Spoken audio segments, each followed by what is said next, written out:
The communication blackout hit at 0347 hours. Static flooded every channel as the last transmission from Delta Squad crackled through the speakers in the operations center at Forward Operating Base Vanguard. The voice was fractured, desperate, cutting through layers of interference like a blade through fog. Before we jump back in, tell us where you're tuning in from, and if this story touches you, make sure you're subscribed, because tomorrow, I've saved something extra special for you. This is Delta-6. We are ... heavy contact. Coordinates Golf 7-4, multiple casualties, requesting immediate extraction ... Then, nothing. Just the hollow hiss of dead air that filled the underground bunker where 12 officers stood frozen around banks of glowing monitors. Outside, the desert wind carried the distant rumble of artillery fire across the Syrian border. But inside the command center, silence pressed down like a weight no one wanted to acknowledge. Colonel Marcus Harrison, the base commander, stood at the center of the tactical display with his arms crossed and his jaw set in a hard line. Around him, the usual confidence of the morning briefing had evaporated. Maps flickered on screens showing red zones and hostile territory marked with symbols that hadn't moved in 6 hours. The rescue window was closing. "Sir," called Lieutenant Rodriguez from the communications desk, her voice tight with controlled urgency. "I've tried 17 different frequencies. Delta Squad is completely dark. No GPS ping, no emergency beacon, nothing." Harrison's eyes swept the room, landing on each face in turn. These were his best people, seasoned operators who had run extraction missions in worse conditions than this. But the terrain beyond the border was different. It was a labyrinth of rocky canyons and fortified positions where enemy fighters had been preparing for months. Every approach route was a potential kill zone. "Options," Harrison said simply. Major Stevens, the senior flight commander, stepped forward. His flight suit was crisp, his bearing confident, but something in his eyes suggested he'd already calculated the odds. "Sir, we've got 2 Apache gunships fueled and ready. We can provide air cover for a standard extraction team, but the terrain is problematic. Those canyons are too narrow for effective maneuvering, and we're looking at least 4 confirmed anti-aircraft positions. What about ground insertion? Negative.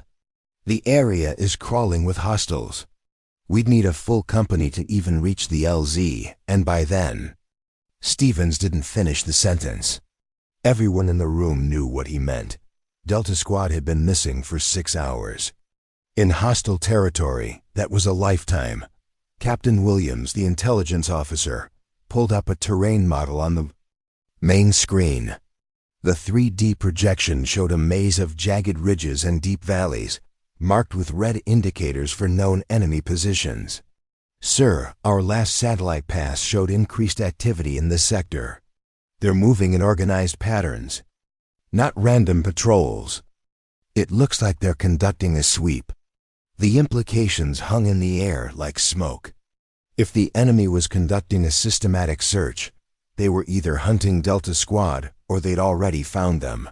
Either way, time was running out. "We need someone who knows that terrain," Harrison said. "Someone who's been there before." "Sir," Rodriguez interjected, "there's one person who's conducted reconnaissance in that exact area. She filed a detailed report 3 months ago about infiltration routes through the canyon system." A few heads turned, but no one spoke immediately. Harrison's expression didn't change, but there was a flicker of something in his eyes. Recognition, maybe, or reluctance. "Staff Sergeant Martinez," Williams said quietly. She's currently assigned to logistics coordination." The room fell silent again. Everyone knew Martinez. She was the intelligence analyst who always seemed to care too much, who asked too many questions in briefings, who wrote reports that were twice as long as anyone else's because she included emotional assessments alongside tactical data. She was thorough, obsessively so, but she had a reputation for getting too involved in the human side of operations. "She's not qualified for field command," Stevens said, his voice carrying the weight of established protocol. "She's never led an extraction mission." "But she knows the area," Rodriguez pressed. "She spent 2 weeks there doing reconnaissance. She mapped every cave, every ridgeline, every possible approach route. Her report was ... double quotes." She paused, searching for the right words. "Comprehensive." Harrison remembered that report. It had been 47 pages long, filled with detailed sketches, psychological profiles of local fighters, and emotional assessments of civilian populations. Most commanders would have skimmed it and filed it away. Harrison had read every word, partly because it was so unusual, and partly because Martinez had a way of seeing things others missed. "Where is she now?" he asked. "Supply depot, sir." "She's been managing equipment inventories for the past 2 months. Stevens shook his head. "Sir, with respect, we need someone with actual combat leadership experience. Martinez is... she's too emotionally invested. She gets personally involved in every mission. That's not what we need for a high-risk extraction. What we need," Harrison said slowly, "is someone who can bring our people home." He walked to the secure phone on the wall and lifted the handset. "Get me Staff Sergeant Martinez. Tell her to report to the Ops Center immediately." The call went out, but it would take time for Martinez to arrive from the supply depot. Meanwhile, the clock kept ticking. Every minute Delta Squad remained missing reduced their chances of survival. The enemy forces in the area were known for their brutality, especially toward captured American soldiers. While they waited, Stevens pulled up the tactical display and began outlining a conventional extraction plan. It involved a coordinated air and ground assault with multiple units converging on the suspected location of Delta Squad. It was a textbook military strategy, clean and efficient on paper. "The approach would be from the north," Stevens explained, using a laser pointer to trace routes on the map. "We'd establish a perimeter here, here, and here. Air support would suppress enemy positions while the ground team moves in for extraction." Williams studied the plan, his expression skeptical. "That's a lot of firepower for a rescue mission. High probability of civilian casualties in those villages." "Collateral damage is unfortunate," Stevens replied, "but the priority is getting our people out alive." It was at that moment that the heavy steel door of the Ops Center opened, and Staff Sergeant Elena Martinez stepped inside. She was 32 years old, with dark hair pulled back in a regulation bun and intelligent brown eyes that seemed to take in everything at once. Her uniform was clean, but showed the slight wrinkles of someone who had been working in dusty supply warehouses. In her hand, she carried a worn leather portfolio that was obviously well used. "You wanted to see me, sir?" Martinez said, her voice steady but with an undertone of curiosity. Harrison gestured to the tactical display. "We have a situation. Delta Squad went dark 6 hours ago in the Kashar Valley. We need options for extraction." Martinez stepped closer to the screen, her eyes immediately locking onto the terrain model. Her expression didn't change, but something shifted in her posture. She was no longer the logistics sergeant who had been pulled from inventory duty.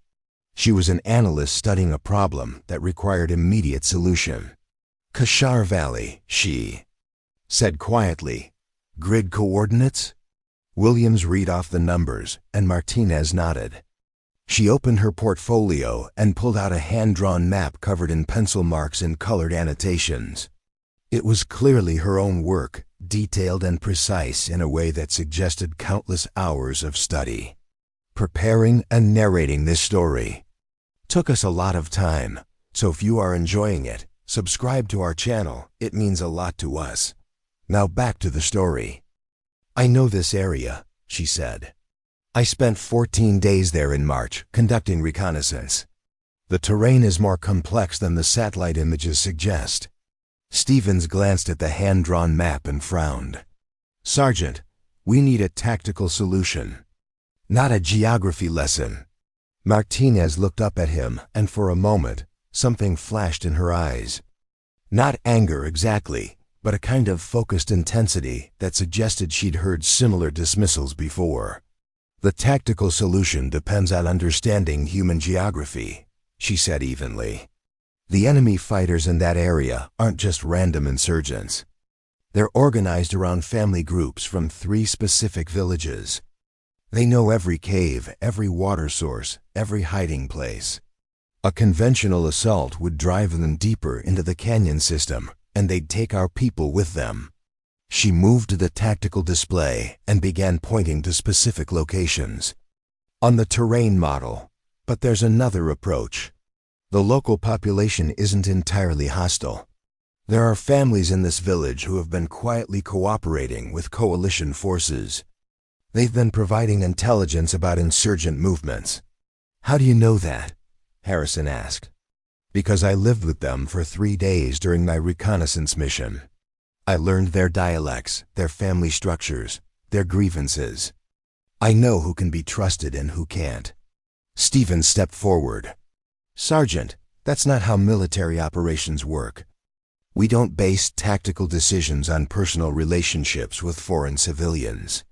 "With respect, sir," Martinez replied, "that's exactly how successful operations work in this environment. The enemy knows we're coming before we even cross the border.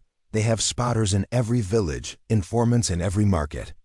The only way to conduct a successful extraction is to understand the human terrain as well as the physical terrain."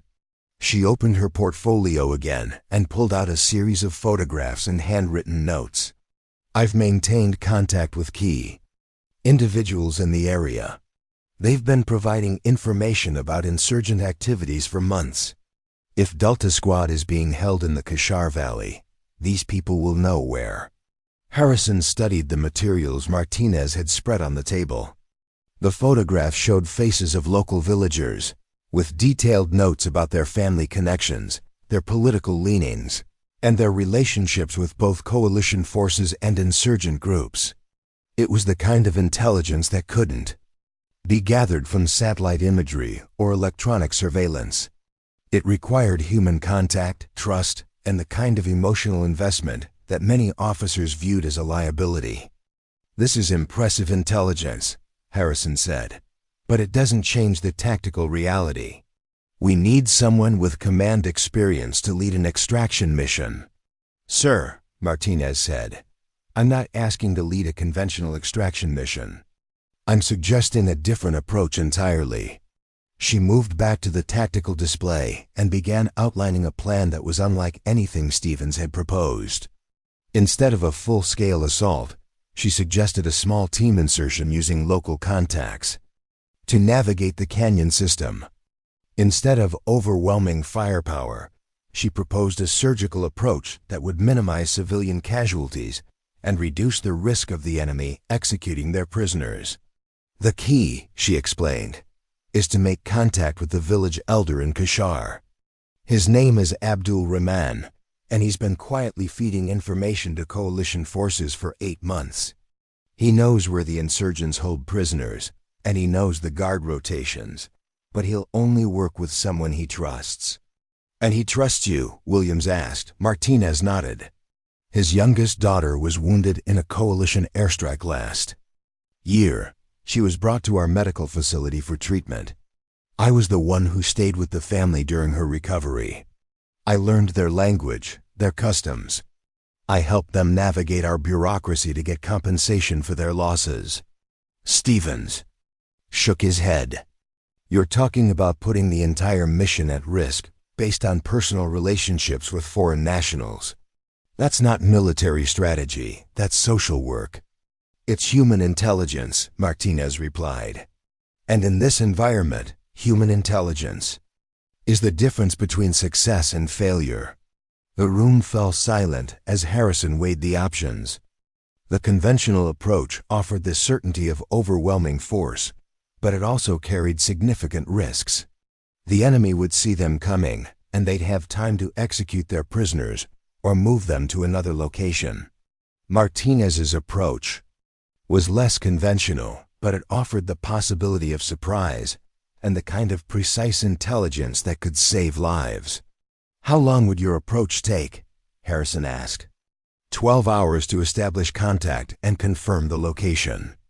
Another 6 hours to plan and execute the extraction. But we'd need to move fast. The longer Delta Squad remains missing, the more likely it is that the enemy will move them to a more secure location. Stephen stepped forward. "Sir, I have to advise against this course of action. Sergeant Martinez is highly skilled in intelligence gathering, but she's never led a combat mission. The risks are too high." "The risks are too high if we do nothing," Martinez said quietly. "Delta Squad has been missing for 6 hours. Every minute we spend debating conventional tactics is another minute they're in enemy hands."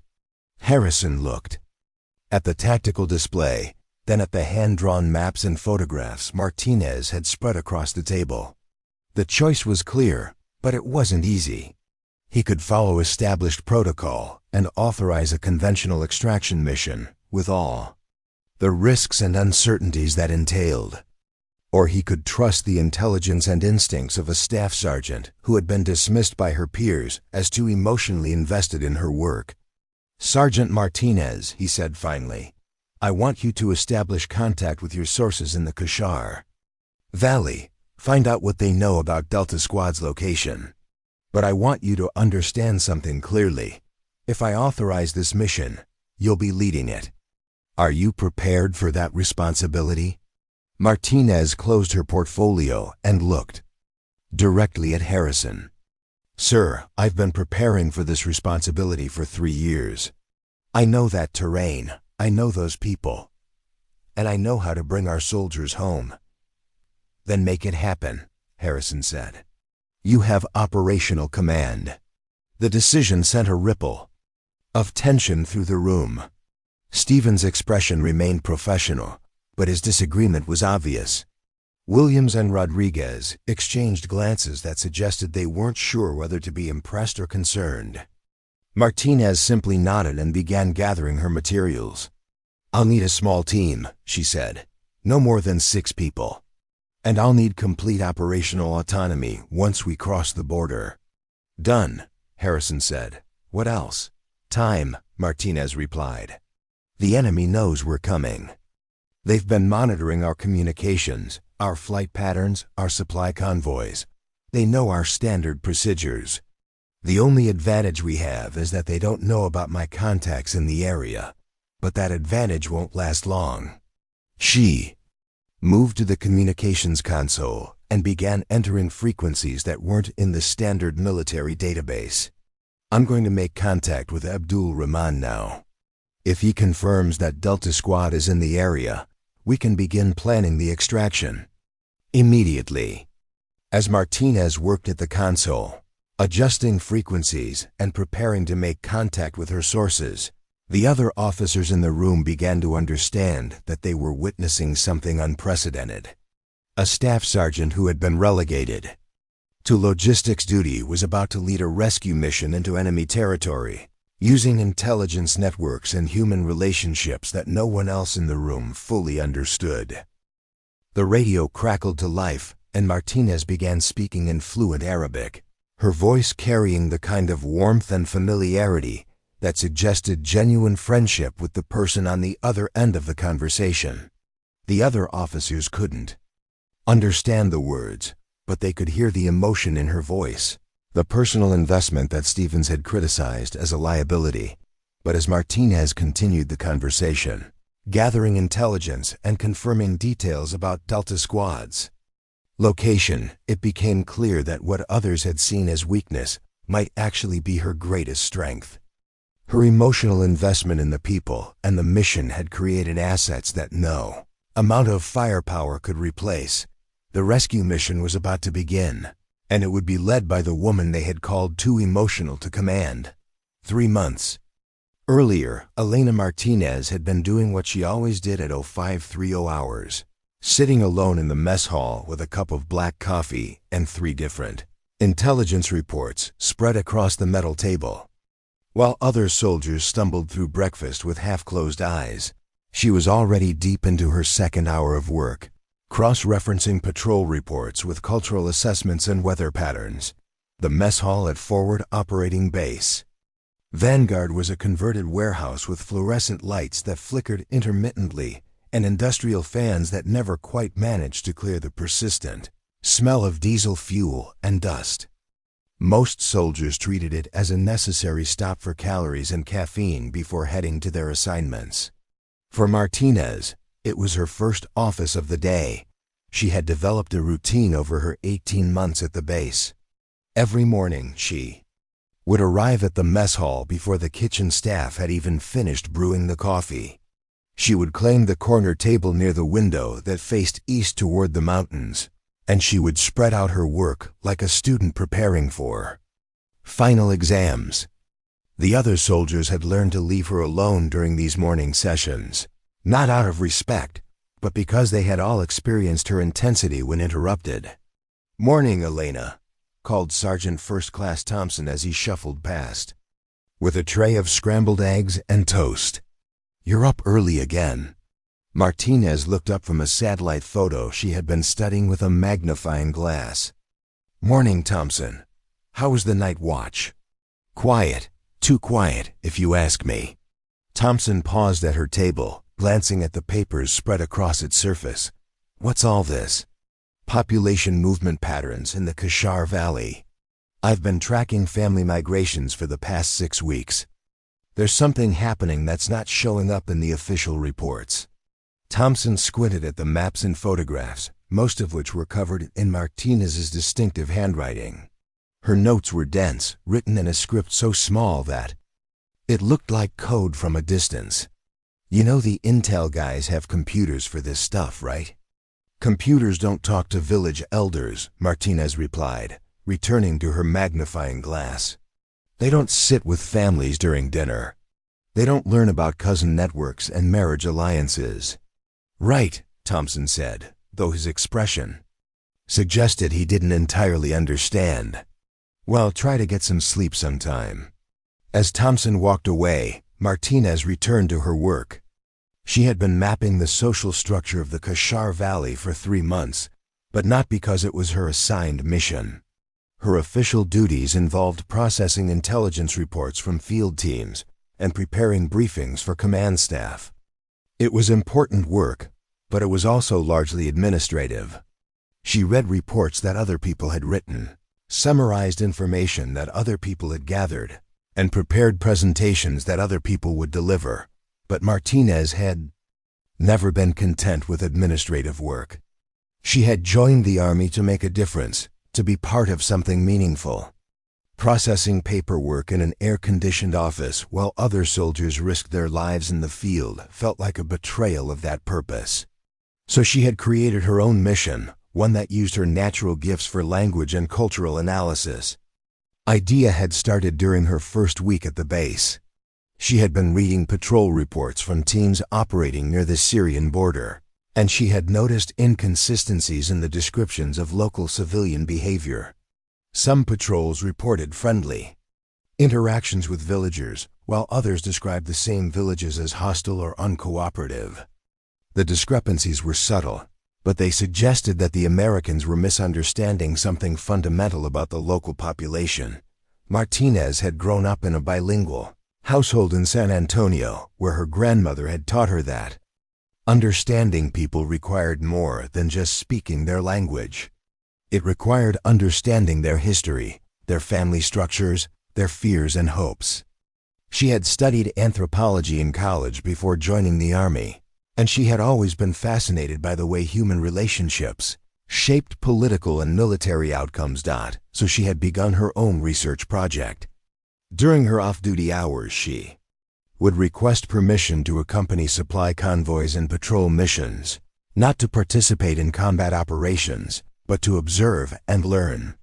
She would sit with local interpreters during breaks, learning Arabic phrases and cultural nuances.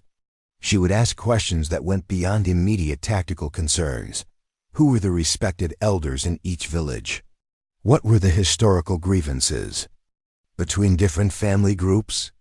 How did marriage alliances affect political loyalties? The other soldiers had noticed her unusual interests, but they had interpreted them in different ways.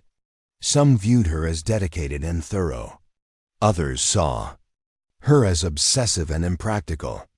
A few had begun to question whether she was emotionally suited for military service. The questioning had started with small incidents. During intelligence briefings, Martinez would often ask follow-up questions that went beyond the immediate tactical situation. When a patrol reported receiving small arms fire from a particular village, she would ask about the family structure of the attackers, their economic circumstances, their relationships with other groups in the area. Her questions were always relevant, but they were also personal in a way that made some officers uncomfortable. Sergeant Martinez, Major Stevens had said during one briefing, "We need to focus on enemy capabilities and intentions, not their personal problems." "Sir," Martinez had replied, "their personal problems are their intentions.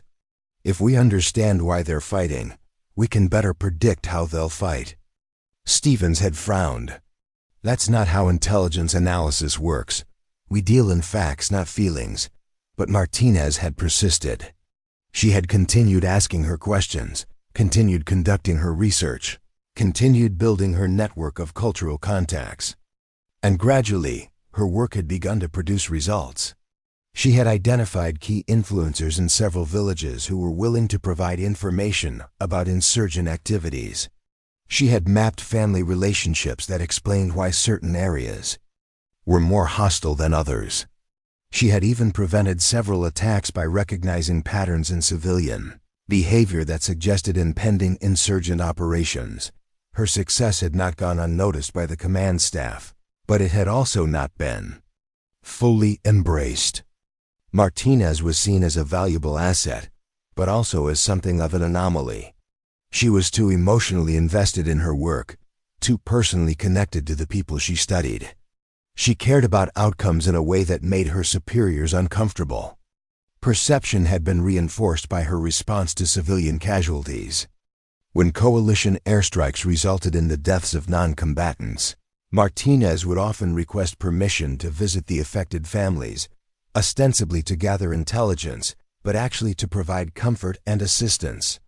She would help families navigate the bureaucracy of claiming compensation for their losses. She would ensure that wounded civilians received proper medical treatment. She would attend funerals and participate in mourning rituals. Her actions were not against regulations, but they were unusual. Most intelligence personnel maintained professional distance from the populations they studied. Martinez seemed incapable of such detachment. She would return from these visits with detailed reports, but also with obvious emotional investment in the family she had met. "She's too personally involved," Stevens had said during one performance review. "Intelligence work requires objectivity. Martinez has trouble maintaining appropriate boundaries."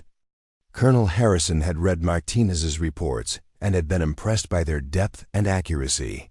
But he had also been concerned about her emotional state. Military service required a certain amount of psychological resilience, and Martinez's intense involvement in her work suggested potential vulnerability. "How do you maintain perspective?" Harrison had asked during one of their meetings.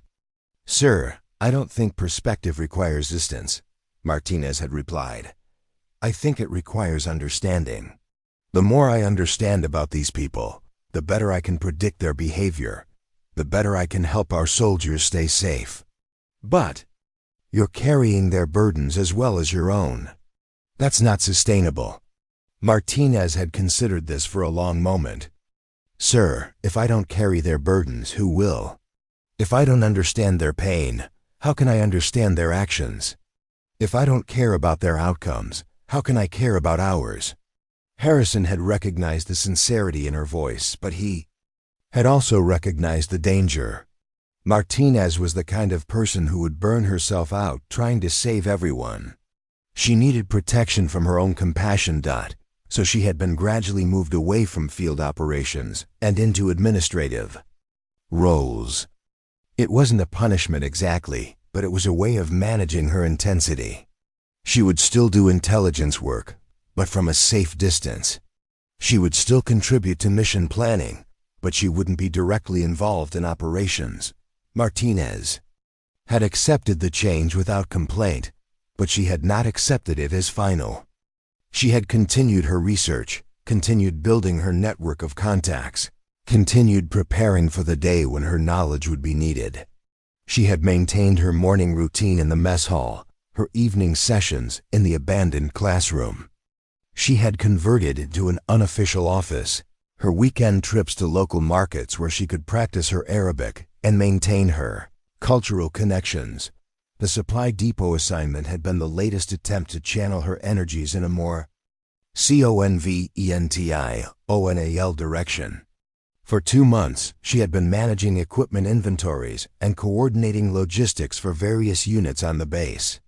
It was important work, but it was also routine work that didn't require her unique skills. But even in the supply depot, Martinez had found ways to continue her real mission. She had used her access to equipment requests to track patrol patterns and operational priorities. She had maintained her contacts with local interpreters and cultural advisors. She had continued reading intelligence reports and updating her maps and cultural assessments. The other soldiers in the depot had learned to work around her obsessions. They would find her at her desk at 0500 hours, already deep into reports that had nothing to do with inventory management. They would hear her speaking Arabic on the radio during her lunch breaks, maintaining contact with sources in villages near the border. They would watch her work late into the evening, updating charts and maps that covered the walls of her small office. Martinez never stops, Corporal Williams had said to one of the other depot workers. She treats every day like she's preparing for war. Maybe she is, the other soldier had replied. Maybe she knows something we don't. Martinez had heard these conversations, but she had never tried to explain herself. Her motivation was too personal, too complex for casual discussion. She had joined the army to serve something larger than herself, but she had found that true service required more than following orders. It required understanding the human cost of military operations, caring about the outcomes for everyone involved, and being prepared to act when others couldn't or wouldn't. Her colleagues saw her emotional investment as a weakness, but Martinez knew it was her strength. She could read situations that others missed because she cared about the people involved. She could build trust with local populations because she genuinely respected their culture and concerns. She could find solutions to complex problems because she was willing to consider the human factors that others ignored. The call to the operations center had not surprised her. She had been monitoring communications traffic for weeks, and she had noticed increasing activity in the Kashar Valley. She had expected that coalition forces would eventually need to operate in that area, and she had been preparing for that possibility. As she walked from the supply depot to the operations center, Martinez carried with her the accumulated knowledge of 3 years of preparation. She had maps that showed every village, every family compound, every possible hiding place. She had contact information for dozens of local sources, from village elders to shopkeepers to children who sold cigarettes to soldiers. She had cultural assessments that explained the political dynamics of the region in terms that military planners could understand. But more than that, she carried the emotional investment that others had criticized. She knew the names of the families in the Kashar Valley, their histories, their losses, their hopes. She had attended their celebrations and mourned their dead. She had learned their languages and respected their customs. She had built relationships that went beyond intelligence gathering to genuine human connection. It was this emotional investment that would make the difference in the mission ahead. While others saw the local population as either allies or enemies, Martinez saw them as people with complex motivations and genuine concerns. She understood that successful military operations in this environment required more than firepower and tactics. They required trust, respect, and the kind of human understanding that could only come from genuine caring. As she reached the operations center, Martinez knew that her years of preparation were about to be tested. The call had come, and she was ready to answer it. Not because she was the most qualified officer available, but because she was the most prepared.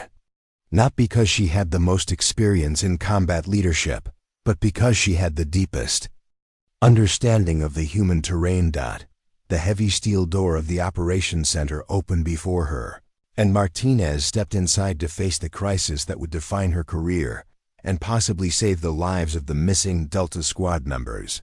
Behind her, she left the supply depot and the administrative duties that had never truly contained her. Ahead of her lay the challenge she had been preparing for since the day she first arrived at Forward Operating Base Vanguard. She was no longer the logistics sergeant who was too emotional for field operations. She was the intelligence analyst who had turned her emotional investment into operational advantage. And she was about to prove that caring about people was not a weakness, but the foundation of effective leadership in the most challenging environments. The letter had arrived on a Tuesday morning in November, 3 years before Elena Martinez would lead her first rescue mission. She had been sitting in her small apartment in San Antonio, drinking coffee and grading papers from her Introduction to Cultural Anthropology class at the community college where she taught part-time. The envelope bore the official seal of the Department of Defense, and Elena's hands had trembled slightly as she opened it. Inside was notification that Staff Sergeant Miguel Martinez, her younger brother, had been killed in action during a reconnaissance mission in Afghanistan. The letter was formal, respectful, and completely inadequate for describing the loss of the person who had been her closest friend, her greatest supporter, and her only remaining family. Miguel had been 24 years old, 2 years younger than Elena, and the kind of person who made everyone around him feel more confident and capable. He had joined the army straight out of high school, driven by a desire to serve his country and to prove himself in a way that civilian life had never allowed. Elena had worried about his decision, but she had also admired his courage and his commitment to something larger than himself. The funeral had been held at Fort Sam Houston, with full military honors. Elena had sat in the front row, watching as soldiers folded the flag that had covered her brother's casket and presented it to her with the words, "On behalf of the President of the United States Army, and a grateful nation. Please accept this flag as a symbol of our appreciation for your loved one's honorable and faithful service." She had accepted the flag, but she had not been able to accept the finality of Miguel's death. In the weeks that followed, she had requested every available detail about his final mission. She had read after-action reports, interviewed his commanding officers, and studied maps of the area where he had died. What she had learned had changed everything. Miguel's team had been conducting a reconnaissance mission in a remote valley in eastern Afghanistan. Their objective had been to gather intelligence about insurgent activities in the area, but they had encountered unexpected resistance. The team had been ambushed by a larger force of enemy fighters, and during the firefight, Miguel had been separated from the rest of his unit. According to the official reports, Miguel had been found 3 days later, killed by enemy fire while attempting to rejoin his team. But Elena's investigation had revealed a more complex story. Miguel had not been killed during the initial ambush. He had survived for at least 2 days after becoming separated from his unit, and he had been trying to make contact with local villagers who might have helped him reach safety. The tragedy was that those villagers had been willing to help. Elena had learned that Miguel had been found by a family of farmers who had initially been prepared to hide him from the insurgents. But Miguel had not known their language, had not understood their customs, and had not been able to communicate his peaceful intentions. The farmers had become frightened and had alerted the insurgents, who had killed Miguel before he could explain that he was not a threat to the Civilian population. Elena had realized that her brother's death had been preventable. If Miguel had understood the local culture, if he had been able to speak the language, if he had known how to build trust with the civilian population, he might have survived. His death had not been the result of superior enemy tactics or equipment. It had been the result of cultural misunderstanding and communication failure. The revelation had shattered Elena's world, but it had also given her a new purpose.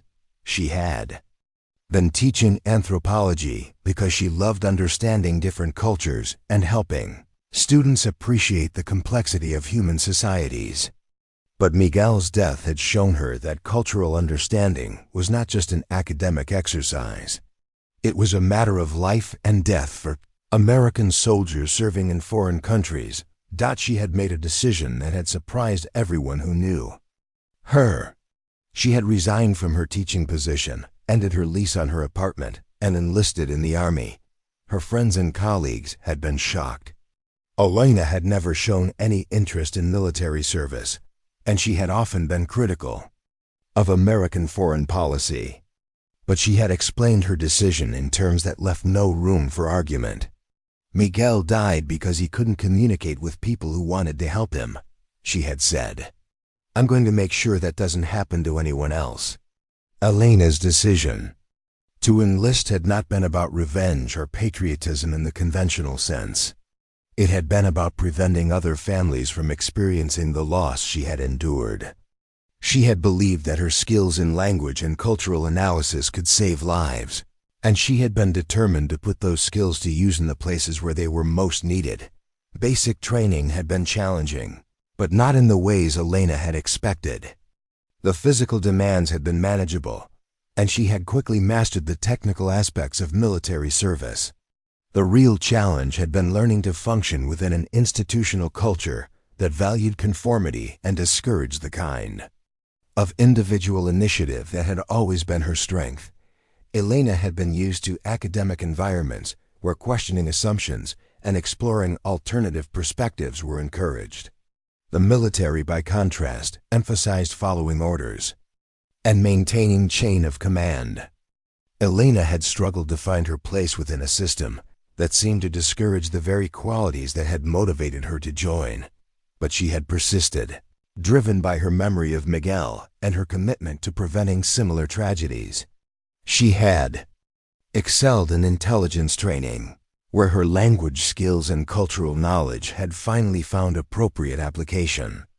She had been assigned to a unit specializing in human intelligence gathering, and she had quickly distinguished herself as someone who could build rapport with local populations in ways that other soldiers could not. Her first deployment had been to Iraq, where she had spent 15 months working with local interpreters and cultural advisors. She had learned Arabic, studied Islamic customs, and built relationships with tribal leaders and village elders. Her work had been successful, but it had also been emotionally taxing. She had seen the human cost of war from both sides, and she had carried the weight of that knowledge in ways that affected her sleep, her appetite, and her relationships with other soldiers. It was during her second deployment that Elena had first been criticized for being too emotionally invested in her work. She had been assigned to a forward operating base in Afghanistan, not far from where Miguel had been killed. The assignment had been difficult for personal reasons, but it had also been professionally challenging because the area was known for its complex tribal dynamics and history of resistance to foreign forces. Elena had thrown herself into her work with an intensity that had impressed her superiors, but also concerned them. She had spent countless hours learning local dialects, studying family genealogies, and building relationships with community leaders. She had been successful in gathering intelligence and preventing attacks, but she had also been personally affected by the poverty and violence she had witnessed. The breaking point had come during a mission to investigate reports of insurgent activity in a village near the Pakistani border. Elena had been part of a team that had been tasked with questioning villagers about weapons caches and enemy movements. But when they had arrived at the village, they had found that it had been attacked by insurgents the night before. Several civilians had been killed, including children. Elena had seen the aftermath of violence before, but something about this particular incident had affected her more deeply than usual. Perhaps it was because the village reminded her of descriptions she had read of the place where Miguel had died. Perhaps it was because she had been building relationships with similar communities for months, and she could imagine the fear and grief of the survivors. Whatever the reason, she had been unable to maintain the professional detachment that military operations required. Instead of conducting the planned interrogation, Elena had spent the day helping villagers bury their dead and care for the wounded. She had used her own supplies to treat injuries, had helped families salvage possessions from damaged homes, and had participated in mourning rituals that were important to the community. Her actions had been humanitarian, but they had also been contrary to orders. Her commanding officer had been sympathetic but firm. "Sergeant Martinez," he had said, "I understand your desire to help these people, but that's not your mission. Your mission is to gather intelligence that will help us protect American soldiers. If you can't maintain professional boundaries, you're not effective as an intelligence analyst." Elena had tried to explain that her humanitarian actions had actually enhanced her intelligence-gathering capabilities. The villagers had been more willing to share information because they had seen her as someone who cared about their welfare. But her explanations had been interpreted as justifications for emotional decision-making. "You're too personally involved," her commanding officer had continued. "Intelligence work requires objectivity. You can't save everyone, and you can't carry everyone's burdens. If you try to do that, you'll burn out and become a liability to your unit." Elena had accepted the criticism, but she had not accepted the underlying premise.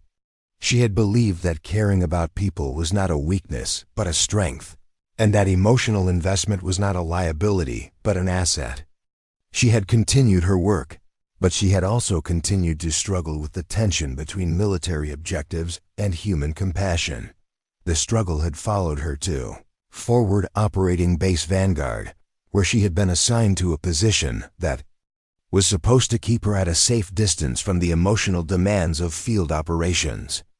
But even in administrative roles, Elena had found ways to maintain her connection to the local population and to continue building the cultural intelligence network that she believed was essential for effective military operations. She had never spoken publicly about Miguel's death or about her reasons for joining the army.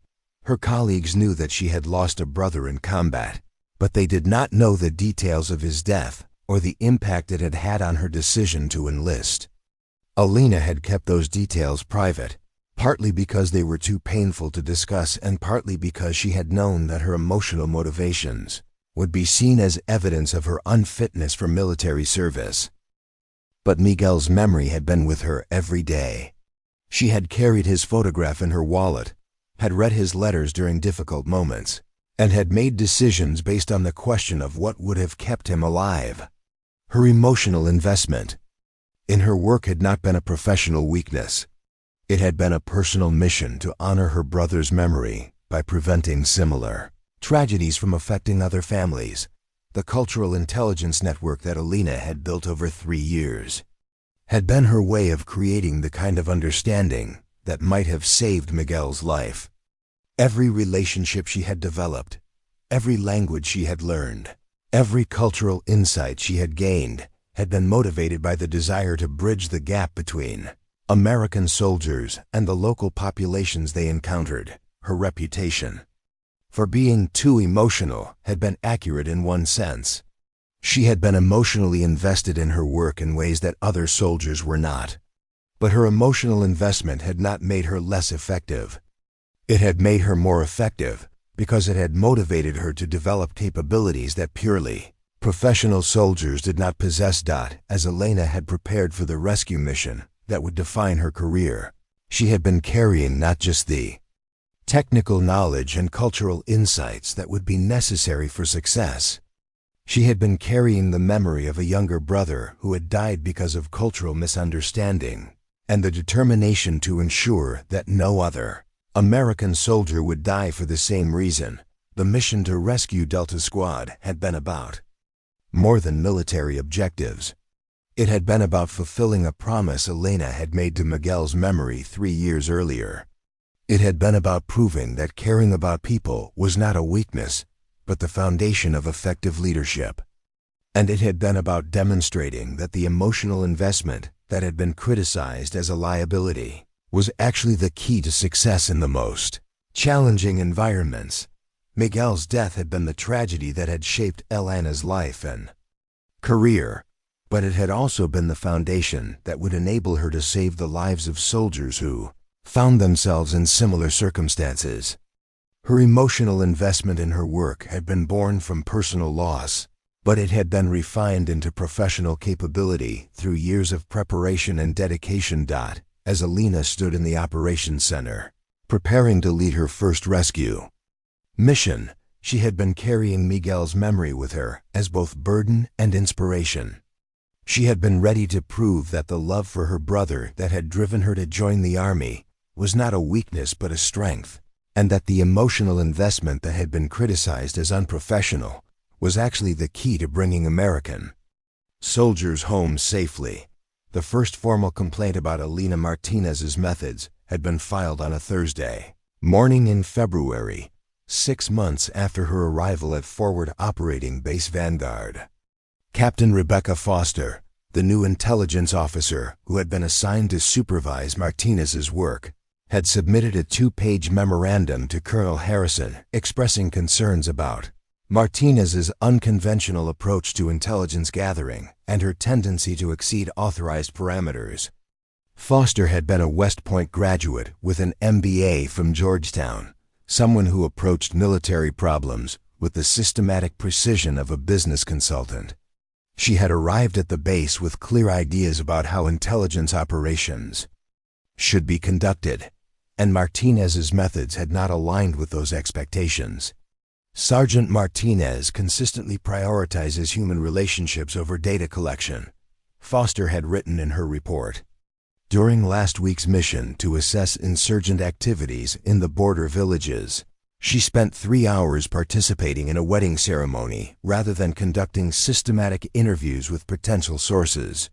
While her actions may have generated goodwill, they did not produce actionable intelligence. The complaint had been technically accurate. Martinez had indeed spent 3 hours at a wedding ceremony in the village of Camar, and she had not filed a formal intelligence report about insurgent activities. But Foster's assessment had missed the deeper significance of what Martinez had accomplished. The wedding had been for the daughter of Hamza al-Rashid, a shopkeeper who had been quietly providing information about insurgent movements for 8 months. Al-Rashid had invited Martinez to attend the ceremony as a gesture of respect and trust, and her presence had been noticed by dozens of family members and community leaders who had never spoken to American soldiers before. Martinez had used the opportunity to learn the names and relationships of key figures in the village's social network. She had identified 3 men who had been sending money to insurgent groups, 2 women who had been providing medical care to wounded fighters, and a teenage boy who had been acting as a messenger between different insurgent cells. She had also learned about a cache of weapons that had been hidden in an abandoned school building, information that had later resulted in the seizure of explosives that could have been used against American patrols. But more importantly, Martinez had demonstrated to the village that American soldiers could respect local customs and participate in community life without threatening traditional values. Her presence at the wedding had been discussed in other villages throughout the region, and it had led to approaches from community leaders who had previously been unwilling to cooperate with coalition forces. None of this had been captured in Foster's assessment, partly because the benefits of Martinez's actions were not immediately measurable, and partly because Foster had not understood the cultural significance of what Martinez had accomplished. Foster had been trained to evaluate intelligence operations based on quantifiable metrics: the number of sources recruited, the amount of information collected, the accuracy of threat assessments. Martinez's approach had produced results that were harder to measure, but often more valuable in the long term. The disagreement between Foster and Martinez had reflected a broader tension within the military intelligence community about the role of human relationships in gathering information. Traditional intelligence training emphasized the importance of maintaining professional distance from sources, treating them as assets to be managed rather than people to be understood. Martinez's approach had been based on the belief that genuine understanding required genuine engagement, and that the most valuable intelligence came from relationships built on mutual respect and trust. The tension had come to a head during a briefing about insurgent activities in the Kashar Valley. Foster had been presenting a threat assessment based on electronic surveillance and communications intercepts, describing the insurgent network as a hierarchical organization with clearly defined leadership structures and operational procedures. Martinez had requested permission to present an alternative analysis based on her understanding of the cultural and social dynamics in the region. "With respect, ma'am," Martinez had said, "I think we're misunderstanding the nature of this insurgent network. It's not a military organization with formal command structures. It's a collection of family groups that cooperate based on kinship ties and shared grievances. The leadership dynamics are different from what we're assuming." Foster had frowned. "Sergeant Martinez, our assessment is based on communications intelligence and behavioral analysis. We're tracking command and control patterns, not family relationships." "But the family relationships determine the command and control patterns," Martinez had insisted. "The leader we've identified as the tactical commander is actually a mediator between different family groups. He doesn't give orders in the way we understand military command. He builds consensus and coordinates activities based on traditional dispute resolution methods." Foster had become visibly irritated. "Sergeant, you're anthropologizing a military problem. These are enemy combatants, not subjects for cultural study. We need to focus on their capabilities and intentions, not their family dynamics. Their family dynamics are their capabilities and intentions," Martinez had replied. "If we understand how they make decisions, we can predict their actions. If we understand their motivations, we can develop strategies to address their grievances." Major Stevens, who had been observing the exchange, had intervened. "Sergeant Martinez, Captain Foster is right. We're not running a sociology seminar here. We need actionable intelligence, not cultural analysis." Martinez had accepted the criticism, but she had also continued to develop her own understanding of the insurgent network based on cultural and social factors. Her analysis had proven to be more accurate than Foster's, but it had also reinforced her reputation as someone who was too emotionally invested in her work to be fully trusted with important assignments. The pattern had repeated itself in different forms throughout Martinez's time at the base. She would develop insights based on her understanding of local culture and social dynamics, but those insights would be dismissed as irrelevant or unreliable by superiors who preferred more conventional intelligence methods. She would build relationships with local sources that produced valuable information, but those relationships would be criticized as unprofessional because they involved personal engagement rather than purely transactional interactions. The criticism had intensified after an incident in the village of Talafar, where Martinez had been sent to investigate reports of insurgent recruitment activities. She had discovered that the recruitment was being conducted by a man named Omar al-Tikriti, who had been using a local mosque as a meeting place for potential insurgents. But instead of immediately reporting al-Tikriti's activities to military authorities, Martinez had spent several days learning about his background and motivations. She had discovered that al-Tikriti was not an ideological extremist but a grieving father whose son had been killed in a coalition airstrike 6 months earlier. He had turned to insurgent activities not because he supported their political goals, but because he wanted revenge for his son's death.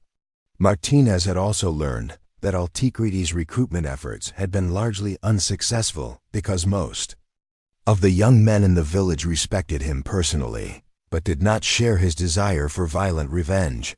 Based on this understanding, Martinez had developed a plan to address the recruitment problem without violence. She had approached Alticrides through mutual acquaintances in the village, had arranged for him to meet with coalition officials who could provide information about the circumstances of his son's death, and had helped him navigate the bureaucratic process of filing a compensation claim for his family's losses. The approach had been successful. Alticrides had abandoned his recruitment activities, had provided information about other insurgent operations in the area, and had become an advocate for peaceful resolution of grievances between the coalition and the local population. But Martinez's methods had been criticized by her superiors as time-consuming, risky, and emotionally manipulative. "You're not a grief counselor, Sergeant," Foster had said during Martinez's debriefing. "You're an intelligence analyst. Your job is to identify threats, not to provide therapy to enemy combatants." Martinez had tried to explain that her approach had been more effective than conventional counterinsurgency methods, but her explanations had been interpreted as evidence of her inability to maintain professional boundaries. She had been formally counseled about the need to focus on her assigned duties and to avoid becoming personally involved in the problems of local civilians. The counseling had been followed by a gradual reduction in Martinez's field responsibilities. She had been reassigned to administrative duties that kept her at the base, away from the direct contact with local populations that had made her most effective. The reassignment had been presented as a normal rotation, but Martinez had understood it as a form of professional exile. The isolation had been reinforced by her colleagues' reactions to her methods. Most of the other intelligence analysts had been supportive of Martinez personally, but they had also been skeptical of her approach to their work. They had viewed her emotional investment in local populations as a form of professional weakness that made her unsuitable for the kind of objective analysis that intelligence work required. "Elena cares too much," Sergeant Thompson had said during one conversation with other analysts. "She takes everything personally. That's not sustainable in this environment." "She's effective, though," Corporal Williams had replied. "Her sources provide better information than anyone else's." "But at what cost?" Thompson had asked. "She's burning herself out trying to save everyone. That's not her job." The conversation had reflected a broader institutional bias against the kind of emotional engagement that Martinez had brought to her work. Military culture valued stoicism, emotional control, and professional detachment. Martinez's approach had been seen as evidence of psychological instability rather than professional capability. The bias had been reinforced by the fact that Martinez was one of the few women in the intelligence unit, and one of the even fewer women who had been assigned to work directly with local populations. Her emotional engagement had been interpreted through gendered assumptions about women's supposedly natural tendency toward nurturing and emotional decision-making. "She's too soft for this work," Stevens had said during one discussion about personnel assignments. "She sees these people as victims instead of potential threats. That's dangerous in a combat environment." The comment had been made without malice, but it had reflected the institutional assumption that emotional engagement was incompatible with effective military operations. Martinez had been aware of these assumptions, but she had also been convinced that they were wrong. Her emotional investment had not made her less effective. It had made her more effective because it had motivated her to develop capabilities that other analysts did not possess. The pattern of dismissal had reached its peak during a mission planning session for operations in the Kashar Valley. Martinez had been excluded from the planning process because of concerns about her emotional investment in the local population, but she had been asked to provide background information about the area based on her previous reconnaissance work. During the briefing, Martinez had presented detailed maps and cultural assessments that had taken her months to develop. She had described the family structures, political dynamics, and economic conditions that shaped insurgent activities in the region. She had identified key individuals who could provide information or assistance, and she had outlined strategies for building relationships with local communities. The presentation had been thorough and professional, but it had also been received with skepticism by the planning staff. Foster had questioned the reliability of Martinez's sources. Stevens had criticized her focus on cultural factors rather than military capabilities, and other officers had expressed concerns about the risks of relying on local cooperation. "This is all very interesting," Stevens had said, "but we need to focus on military solutions, not social work. We can't base operational planning on personal relationships with foreign civilians." Martinez had tried to explain that her approach had been successful in other operations, but her explanations had been dismissed as irrelevant to the current mission. The planning staff had proceeded with a conventional approach that had emphasized overwhelming force and minimal reliance on local cooperation. The dismissal had been particularly painful for Martinez because she had known that her approach would be more effective than the conventional methods being planned. She had understood the terrain, the people, and the political dynamics of the Kashar Valley better than anyone else on the base. But her knowledge had been discounted because it had been based on emotional engagement rather than purely technical analysis. The pattern of dismissal had been consistent throughout Martinez's time at the base. Her insights had been accurate, her methods had been effective, and her results had been superior to those of other analysts. But she had been gradually marginalized because her approach had not conformed to institutional expectations about how intelligence work should be conducted. The marginalization had been reinforced by her assignment to logistics duties, which had been intended to keep her away from the kind of direct engagement with local populations that had made her supervisors uncomfortable. The assignment had been presented as a normal career development opportunity, but Martinez had understood it as a form of professional punishment for her refusal to conform to conventional expectations. But even in logistics, Martinez had continued to maintain her network of contacts and to develop her understanding of the region's cultural and political dynamics. She had known that her knowledge would eventually be needed, and she had been prepared to provide it when the time came. The dismissal she had experienced had not been based on her lack of capability. It had been based on institutional discomfort. With her methods and her emotional investment in her work. As Martinez prepared to lead the rescue mission that would define her career, she had been carrying the weight of years of professional dismissal and marginalization. But she had also been carrying the knowledge and capabilities that had been developed through that same emotional investment that had been criticized as unprofessional. The pattern of dismissal had been about to be broken, and Martinez was ready to prove that her approach had been right all along. The encrypted radio crackled to life at 0412 hours, cutting through the tense silence of the operations center. Abdul Rahman's voice came through clearly, speaking in the careful Arabic of someone who understood that lives depended on his words. "Sadiqi." "Elena," he said, using the term of friendship that had taken months to earn, "I have found your soldiers. They are alive, but the situation is complicated." Martinez adjusted her headset and responded in fluent Arabic, her voice carrying the warmth of genuine concern. "Tell me everything, my friend. Where are they being held?" "In the old mining complex east of the village. 3 buildings, heavily guarded. But Alina, you must understand, the men holding them are not ordinary fighters. They are led by Abu Rashid, the one whose family was killed in the airstrike last winter. He's filled with rage and speaks of making examples." Martinez closed her eyes for a moment, processing the information. Abu Rashid's family had been killed in a coalition airstrike that had targeted a suspected weapons cache.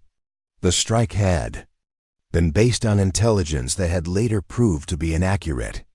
8 civilians had died, including 4 children. Martinez had been the one who had gone to the village afterward to investigate the incident and to meet with the grieving families. "How many guards?" she asked. 12, maybe 15. They have automatic weapons and 2 rocket-propelled grenades. But Alina, there is something else. Abu Rashid has set explosives around the buildings. He says if coalition forces attack, he will detonate them and kill your soldiers along with his own men. The information sent a chill through the operations center. Colonel Harrison stepped closer to the radio, his face grim. Major Stevens and Captain Foster exchanged glances that suggested they were already calculating the military implications of the situation. "Can you get closer to assess the exact positions?" Martinez asked. "It is dangerous, but yes. My nephew works in the quarry nearby. He can approach without suspicion. But Elena, you must know, Abu Rashid has asked for you specifically." Martinez felt the weight of every eye in the room turning toward her. "What do you mean?" "He knows about your work with the families after the airstrike. He knows you speak our language, that you understand our customs. He says he will negotiate only with you. He says the other soldiers do not see us as human beings, but you do."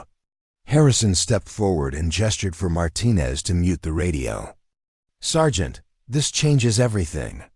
If the enemy commander is specifically requesting you, it could be a trap." "Sir, it could also be our only chance to resolve this without a firefight," Martinez replied. "Abu Rashid is not a terrorist. He's a grieving father who wants justice for his family. If I can talk to him, I might be able to negotiate a peaceful resolution." Stevens shook his head. "Sergeant, you're talking about walking into a heavily fortified position controlled by hostile forces. That's not negotiation, that's suicide. With respect, sir, I know Abu Rashid. I was there when his children were buried. I helped his wife obtain medical care for her injuries. I know what he wants, and I know how to speak to him in a way that might save our soldiers' lives." Foster stepped forward, her expression skeptical. "Sergeant Martinez, you're allowing your emotional involvement to cloud your judgment. This is a military situation that requires a military solution." "Ma'am, this is a human situation that requires human understanding," Martinez replied. "Abu Rashid didn't capture our soldiers because he's following military orders. He captured them because he wants someone to acknowledge what happened to his family. He wants someone to see him as a person, not just a target." Martinez turned back to the radio and resumed her conversation with Abdul Rahman. "My friend, I need you to tell me exactly what Abu Rashid said, his exact words." "He said, 'Bring me the woman who cried at my daughter's funeral. Bring me the one who speaks our language and knows our pain. She's the only one who can understand what justice means." The words hit Martinez like a physical blow. She remembered that funeral clearly, the small coffin, the grieving parents, the community's mixture of rage and sorrow. She had not planned to cry, but the sight of Abu Rashid holding his wife as she collapsed in grief had broken through her professional composure. Her tears had been noticed by everyone present, including children who had whispered to their parents that the American soldier had a heart. "He remembers," Martinez said quietly. "Of course he remembers," Abdul Rahman replied. "In our culture, when someone mourns with you, they become part of your family. He trusts you because you showed him respect when his world was destroyed." Harrison was studying Martinez's face, trying to read her thoughts. "Sergeant, what's your assessment?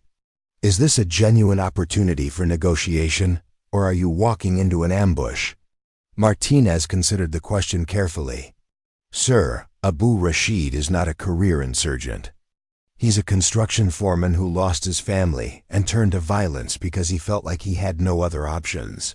He's angry, but he's also rational. If I can convince him that we acknowledge his loss and are committed to preventing similar tragedies, he might be willing to release our soldiers." "And if you're wrong?" Stevens asked. "Then I'll die trying to save them," Martinez replied simply.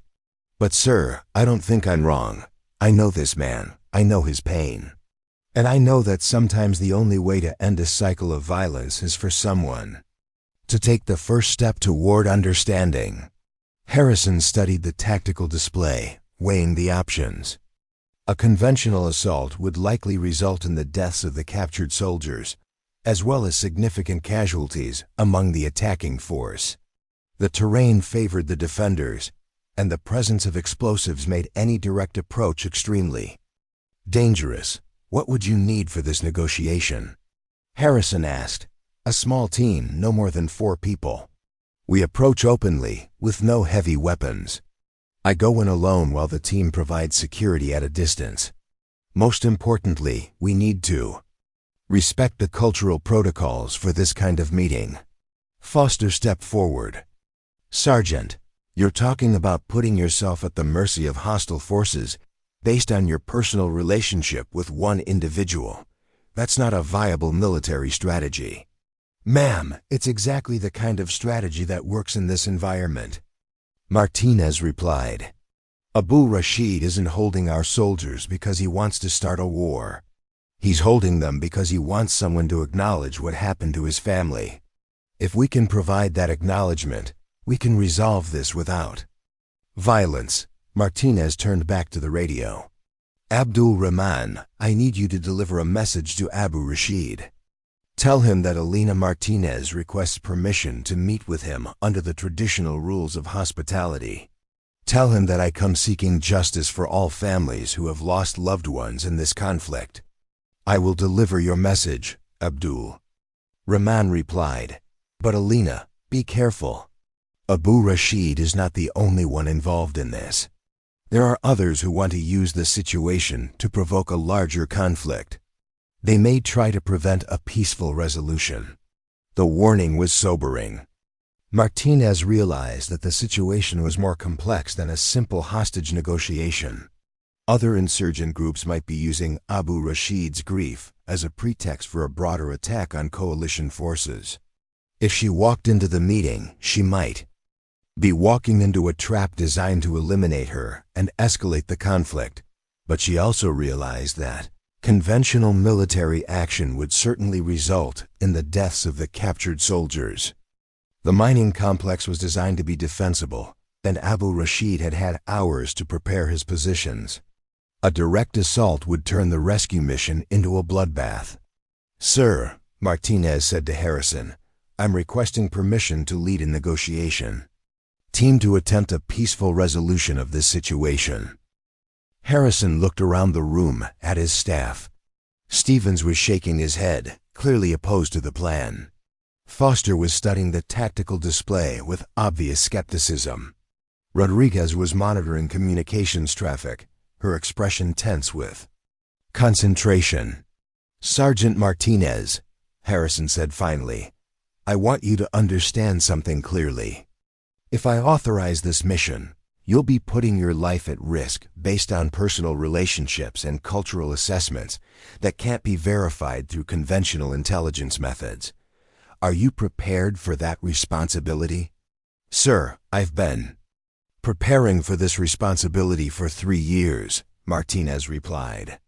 I know the risks, but I also know the alternatives. If we attack that complex, our soldiers will die. If we do nothing, our soldiers will die. The only chance we have is to try something different. Harrison studied Martinez's face for a long moment. He saw the determination in her eyes, but he also saw the weight of responsibility that she was carrying. She was not acting out of reckless bravado or emotional impulse. She was acting out of carefully considered judgment, based on years of experience and cultural understanding. What do you need? Harrison asked. 3 volunteers for the security team. Basic weapons only, no heavy equipment that might be seen as threatening.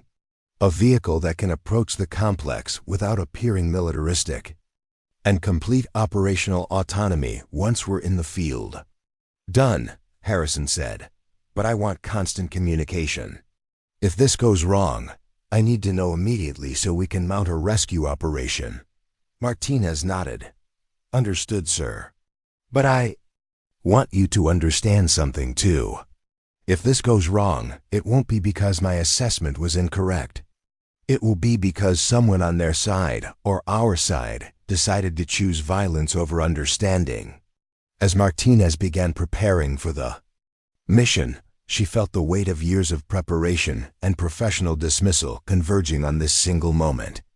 Everything she had learned about cultural intelligence, everything she had experienced in building relationships with local populations, everything she had sacrificed in terms of conventional career advancement, it all came down to this one conversation with a grieving father who held the lives of American soldiers in his hands. The other officers in the room were watching her with a mixture of admiration and concern. They had spent months criticizing her methods, questioning her emotional investment, and marginalizing her contributions.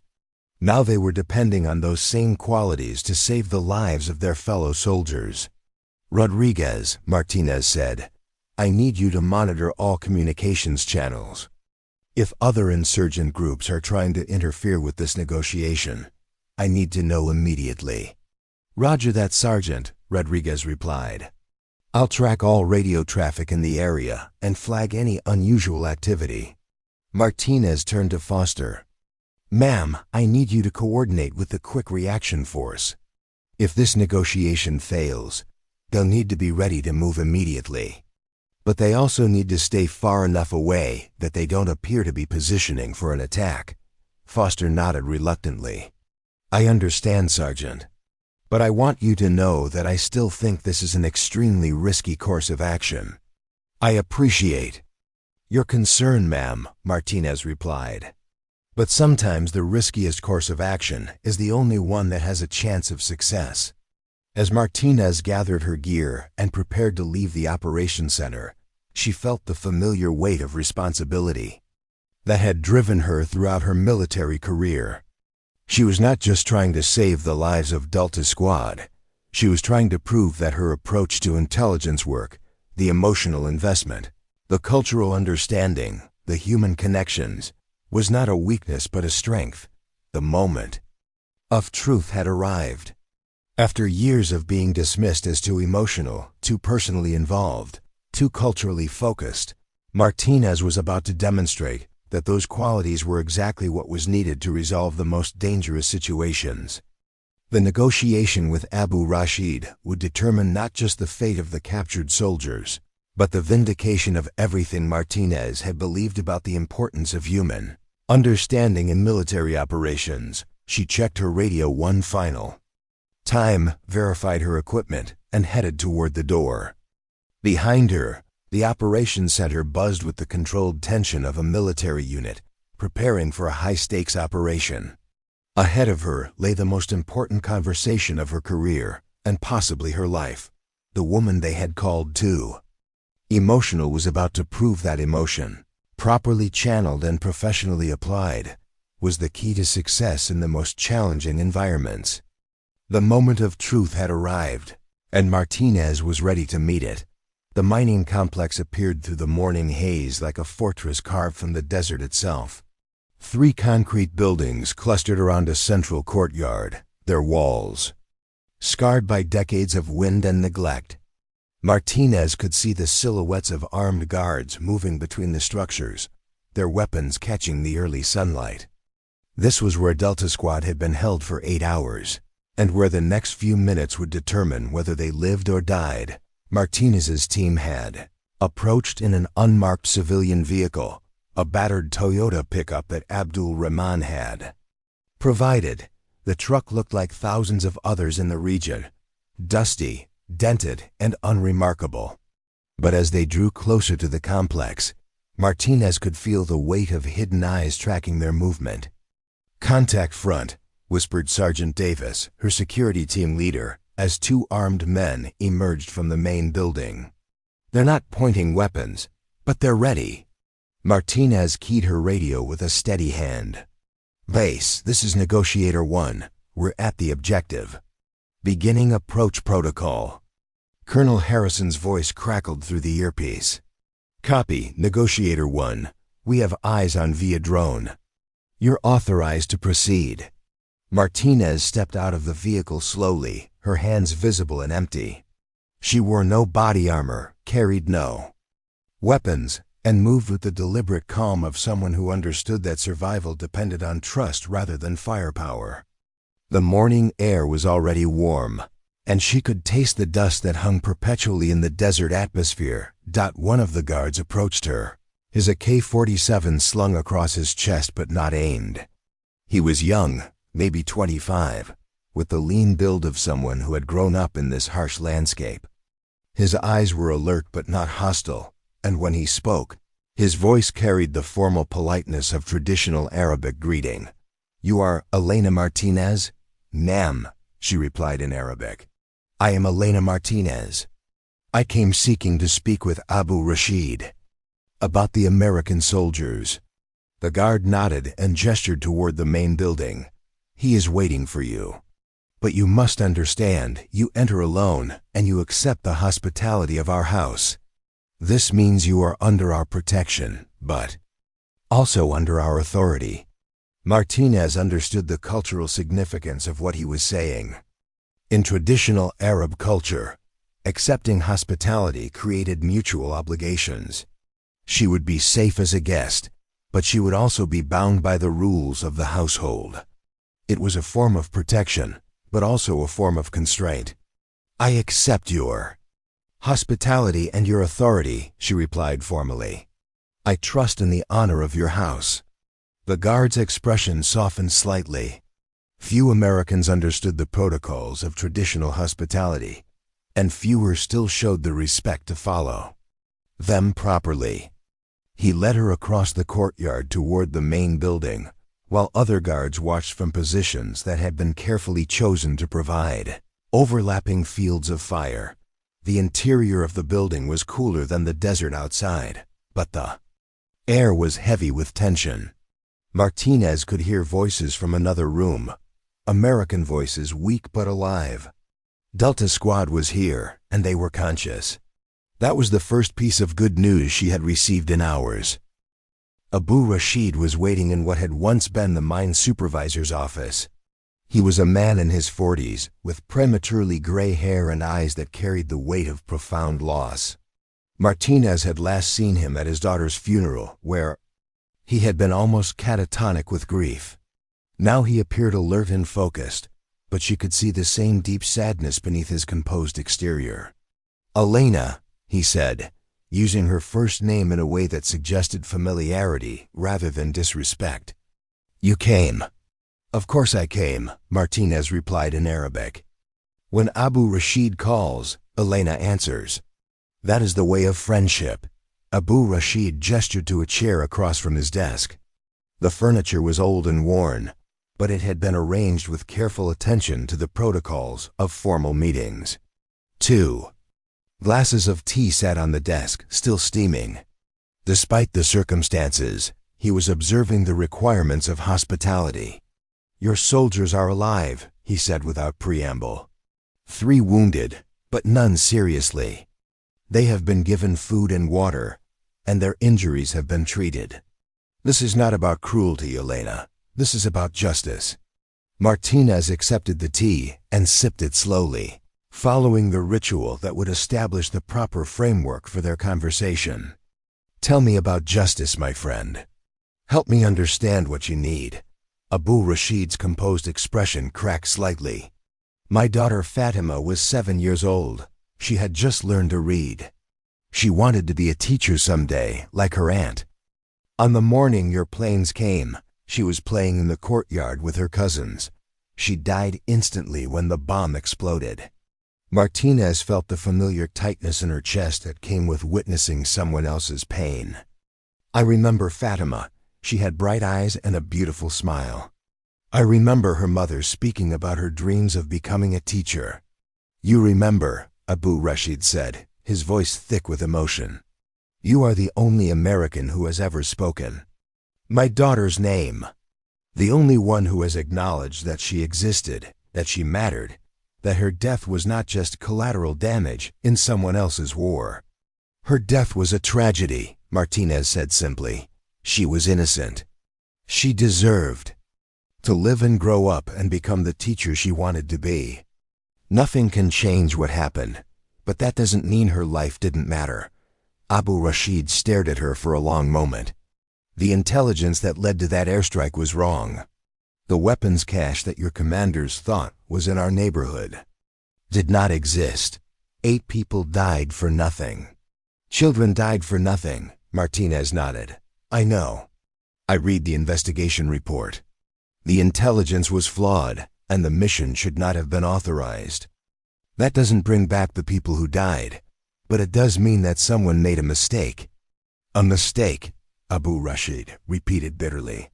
My daughter's life was ended by a mistake. And afterward, what happened?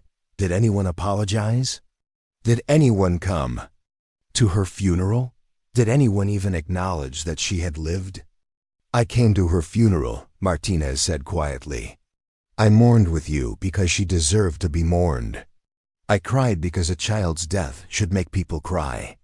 I stayed with your family because grief should not be carried alone. Abu Rashid's eyes filled with tears. You cried for my daughter. You, an American soldier, cried for an Arab child you had never met. Do you know what that meant to our community? Do you know how many people talked about the American woman who had a heart? Martinez felt her own eyes beginning to water. I cried because I'm human. Because anyone with a heart would cry when they see a family destroyed by violence. Because Fatima's death was a loss for everyone, not just for your family. That is why I asked for you, Abu Rashid said. Because you see us as human beings, not just as targets or obstacles. Because you understand that we have families, that we feel pain, that we love our children just as much as you love yours. Martinez leaned forward slightly. I do understand that. And I also understand that you didn't capture these soldiers because you want to hurt innocent people. You captured them because you want someone to acknowledge what happened to your family. Abu Rashid nodded slowly. I want the world to know that Fatima lived. That she was not just a number in a casualty report. That her death was not acceptable just because it was unintentional. The world should know about Fatima, Martinez agreed. But killing these soldiers won't bring her back. It will only create more families like yours, more fathers who have lost children, more mothers who will never see their sons again. Then what do you suggest? Abu Rashid asked. How do I make people understand that my daughter's life mattered? Martinez had been thinking about this question since the moment she had learned of Abu Rashid's demands. You tell her story. You make sure that everyone who hears about this incident knows about Fatima, about what she dreamed of becoming, about the life that was taken from her. You turn her death into a lesson that might prevent other children from dying. And soldiers? You release them, Martinez said simply. You show the world that a grieving father can choose mercy over revenge. You prove that people can find justice without creating more victims. Abu Rashid stared at her for a long moment. You ask me to show mercy to the people who represent the system that killed my daughter. I ask you to show mercy because that's what Fatima would have wanted, Martinez replied. You said she wanted to be a teacher. Teachers don't solve problems with violence. They solve problems with understanding, with compassion, with the belief that people can choose to be better than their worst impulses. The room fell silent except for the sound of distant voices from the courtyard. Martinez could hear her security team maintaining position outside, and she could hear the captured soldiers in the next room. Everyone was waiting for Abu Rashid's decision. If I release them, he said finally, what assurance do I have that anyone will remember Fatima? What assurance do I have that her death will mean something? Martinez reached into her pocket and pulled out a small notebook. I will write her story. I will make sure that everyone who reads the report of this incident knows about Fatima, about her dreams, about the family that loved her. I will make sure that her death becomes a lesson about the importance of protecting innocent people. Abu Rashid took the notebook and held it carefully. You would do this? I would do this because it's the right thing to do, Martinez said. Because Fatima deserves to be remembered. Because her story might help prevent other children from dying. Because you trusted me enough to ask for this meeting. Abu Rashid stood up and walked to the window that overlooked the courtyard. Martinez could see him struggling with the decision, weighing his grief against his conscience, his desire for revenge against his understanding of what was right. My daughter believed in peace, he said without turning around. She used to say that fighting only made people sad, that talking was better than shooting. She was 7 years old, and she was wiser than most adults. She was wise because she was raised by a good father, Martinez said. A father who taught her that violence wasn't the answer to problems. A father who showed her that people could choose to be better than their anger. Abu Rashid turned back to face her. If I release these soldiers, if I choose mercy over revenge, will you promise me that Fatima's story will be told? Will you promise me that people will know that she lived, that she dreamed, that she mattered? I promise you that, Martinez said solemnly. I promise you that Fatima's story will be told, and that it will be told with the love and respect that she deserved in life. Abu Rashid nodded slowly. Then I will release them. Not because I forgive the system that killed my daughter, but because she would have wanted me to choose mercy. Because she believed that people could be better than their worst impulses. Martinez felt a wave of relief wash over her. Thank you. Thank you for choosing to honor your daughter's memory with compassion rather than revenge. Abu Rashid walked to the door and spoke briefly to one of his men in Arabic. Martinez heard footsteps in the hallway, and then the door to the next room opened. 3 American soldiers emerged, escorted by guards who were no longer treating them as prisoners. Sergeant Collins of Delta. Squad looked around the room with confusion and relief. Ma'am, are we free to go? You're free to go, Martinez replied. Abu Rashid has chosen to release you as an act of mercy.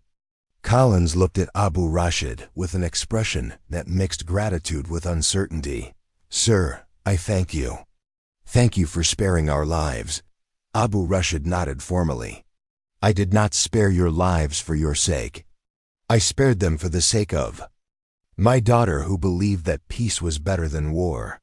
Honor her memory by living well. As the soldiers prepared to leave, Martinez turned back to Abu Rashid. What will you do now? I will go home to my wife, he said. I will tell her that I chose mercy because that's what Fatima would have wanted. I will try to find a way to live with my grief without creating more grief for others. Martinez extended her hand.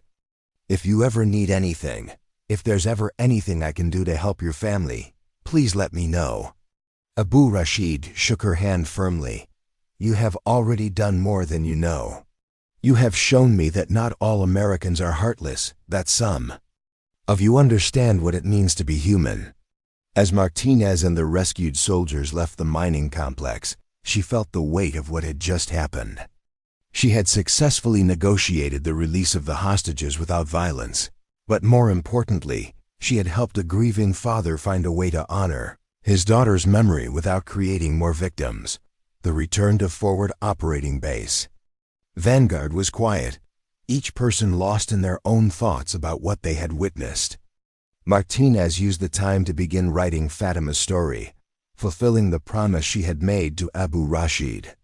She would make sure that a 7-year-old girl's dreams of becoming a teacher would be remembered, and that her death would serve as a lesson about the importance of protecting innocent people. When they arrived at the base, Colonel Harrison was waiting for them. His expression was a mixture of relief and amazement. Sergeant Martinez, I want a full debriefing. I want to know exactly how you managed to negotiate the release of those soldiers without firing a shot. Martinez looked at the soldiers she had helped rescue, then at the notebook where she had begun writing Fatima's story. Sir, I'll provide a full report. But the short version is that I listened to what Abu Rashid needed, and I found a way to give it to him without compromising our mission. Harrison studied her face. You took an enormous risk walking into that complex. Sir, the real risk would have been attacking it, Martinez replied. Those soldiers would have died, and so would Abu Rashid and his men. We would have turned a tragedy into a massacre. As Martinez walked toward the debriefing room, she felt the eyes of her colleagues following her. Major Stevens, Captain Foster, and the other officers who had questioned her methods were now looking at her with something approaching awe. The woman they had called too emotional had just accomplished what conventional military tactics could not. The rescue mission was over, but its impact was just beginning. Martinez had proven that emotional intelligence, cultural understanding, and human compassion were not weaknesses but strengths. She had shown that the most challenging military problems sometimes required the most human solutions, and most importantly, she had kept her promise to a grieving father, ensuring that a 7-year-old girl named Fatima would be remembered, not as a casualty statistic, but as a child who had dreamed of teaching others and who had inspired an act of mercy that saved lives on both sides of a conflict. 2 years after the conflict, Kashar Valley Rescue Mission. Lieutenant Elena Martinez stood before a packed auditorium at the Defense Intelligence Agency's headquarters in Washington, D.C. The room was filled with intelligence officers, military commanders, and policymakers who had come to hear about what had become known as the Martinez Protocol, a revolutionary approach to human intelligence that had transformed how American forces operated in complex cultural environments. The promotion to lieutenant had come 18 months earlier, along with a Bronze Star for her actions during the rescue mission. But more significant than the medals or the rank was the institutional recognition that her methods represented something fundamentally important about modern military operations. The woman who had once been dismissed as too emotional for field work had become the architect of a new doctrine that was being implemented across multiple theaters of operation. Traditional intelligence gathering focuses on what people do and where they go, Martinez said to the audience, her voice carrying the confidence of someone who had proven her theories under the most extreme conditions. But human intelligence is about understanding why people make the choices they make. It's about recognizing that behind every tactical decision is a human being with a family, a history, and a set of values that drive their actions. In the audience, Colonel Harrison sat in the front row, his expression one of pride mixed with amazement. The officer who had taken the risk of authorizing Martinez's unconventional approach had been promoted to general and was now leading the military's efforts to integrate cultural intelligence into standard operating procedures. The success of the Kashar Valley mission had validated not just Martinez's methods, but also the leadership decisions that had made them possible. The key insight, Martinez continued, is that emotional intelligence is not separate from tactical intelligence. It's the foundation of tactical intelligence. When we understand what people care about, what they fear, what they hope for, we can predict their actions with far greater accuracy than any technological surveillance system. The presentation was part of a broader transformation that had been taking place throughout the military since the rescue mission. The success of Martinez's approach had led to the establishment of the Cultural Intelligence Division, a new unit that specialized in building relationships with local populations and developing human-centered solutions to complex security challenges. Martinez had been offered the position of division chief, but she had chosen instead to remain in the field, working directly with communities in conflict zones around the world. She had spent the past year in various locations across the Middle East and Africa, training other officers in her methods and building networks of cultural contacts that were proving invaluable for peacekeeping operations. The most important lesson we've learned, she said, is that the people we've traditionally seen as obstacles to our missions are often the key to our success. Local populations aren't just sources of intelligence, they're partners in creating stability and security. But partnerships require trust, and trust requires genuine respect for their humanity. After the presentation, Martinez was approached by a young captain who had been taking notes throughout her talk. "Ma'am, I'm Captain Sarah Johnson. I'm being deployed to Somalia next month, and I'm wondering if you could provide some guidance on implementing your methods in that environment." Martinez smiled, recognizing the eager intensity in the young officer's eyes. "The principles are the same regardless of the location. Learn the language, understand the culture, and most importantly, care about the people you're working with. If you approach them with genuine respect and curiosity, they'll teach you everything you need to know." "But what about the criticism that emotional involvement compromises operational effectiveness?" Johnson asked. "I've heard some officers say that caring too much about local populations can cloud judgment." Martinez considered the question carefully. "Captain, I've found that the opposite is true. When you care about people, you pay closer attention to their needs and concerns. You notice things that others miss. You build relationships that provide access to information and cooperation that can't be obtained through force or coercion." The conversation was interrupted by the arrival of General Stevens, who had been promoted from major following his own successful implementation of Martinez's methods in Iraq. The officer who had once questioned her emotional investment had become one of her strongest advocates after seeing the results of her approach. "Lieutenant Martinez," Stevens said, "I wanted to thank you again for the training you provided to my team last year. The relationships we built using your methods have prevented at least 3 major attacks and have led to significant improvements in civilian cooperation." Martinez nodded. "Thank you, sir. But I think it's important to remember that the success comes from the people we're working with, not from any particular technique or method. When we treat people with respect and dignity, they respond in kind." Stevens smiled. "That's exactly what I mean. You've helped us understand that the most powerful weapon in our arsenal isn't technology or firepower, it's humanity." As the reception continued, Martinez found herself thinking about the journey that had brought her to this moment. 3 years earlier, she had been a logistics sergeant whose methods were questioned and whose emotional investment was seen as a professional liability. Now she was being asked to reshape how the military approached some of its most challenging operations. Transformation hadn't been easy. There had been resistance from officers who preferred conventional approaches, skepticism from policymakers who questioned the reliability of human intelligence, and challenges from operational commanders who worried about the risks of building personal relationships with local populations, but the results spoke for themselves. The Martinez Protocol had been successfully implemented in operations across multiple continents, leading to improved intelligence gathering, reduced civilian casualties, and enhanced cooperation between military forces and local communities.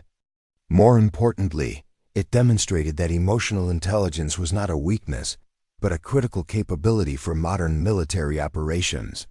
Later that evening, Martinez returned to her hotel room and opened her laptop to write her daily report. But instead of focusing on operational details, she found herself thinking about the people who had made her success possible. Abdul Rahman, who had risked his life to provide intelligence about Delta Squad's location. Abu Rashid, who had chosen mercy over revenge and had trusted her with his grief. The countless villagers, shopkeepers, and community leaders who had shared their stories and their wisdom with an American soldier who had cared enough to listen. She opened a new document and began typing. Personal log, Lieutenant Elena Martinez. Date, March 15, 2027. Today I spoke to a room full of military officers about the importance of emotional intelligence in modern warfare. As I looked out at those faces, I realized that what we've accomplished over the past 2 years represents more than just a change in tactics. It represents a change in how we think about our mission and our relationship with the people we're trying to help. The success of the Martinez Protocol isn't really about any specific technique or method. It's about recognizing that the people we encounter in conflict zones are not just sources of intelligence or potential threats. They're human beings with the same hopes, fears, and dreams that we have. They want safety for their families, opportunity for their children, and dignity in their daily lives. When we approach them with that understanding, when we show them that we see them as individuals rather than just part of a tactical problem, something remarkable happens. They begin to trust us.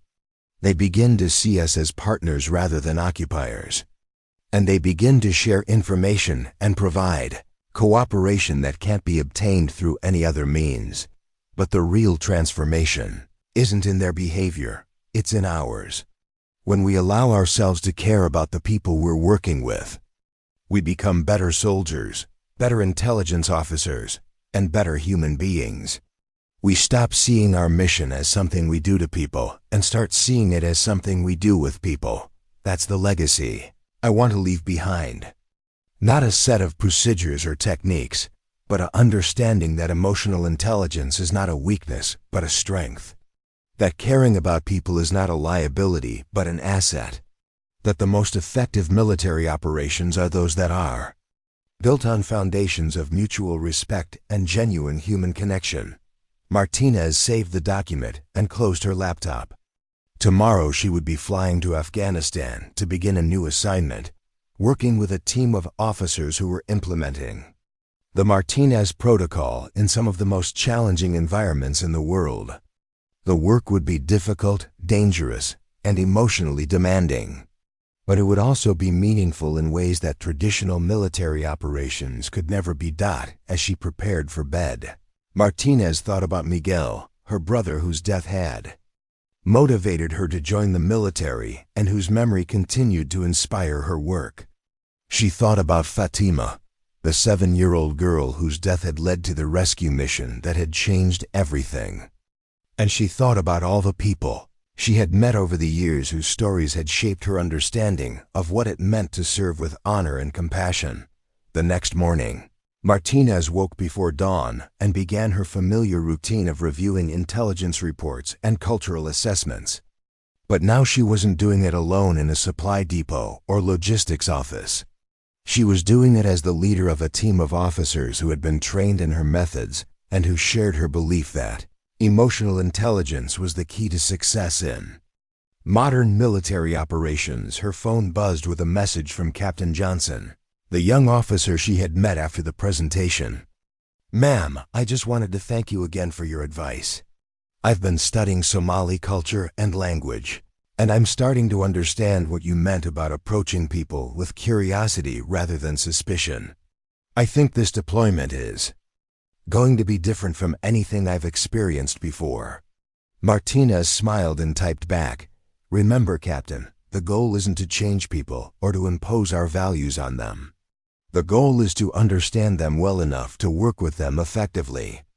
Listen more than you speak, learn from every interaction, and never forget that behind every tactical situation is a human story."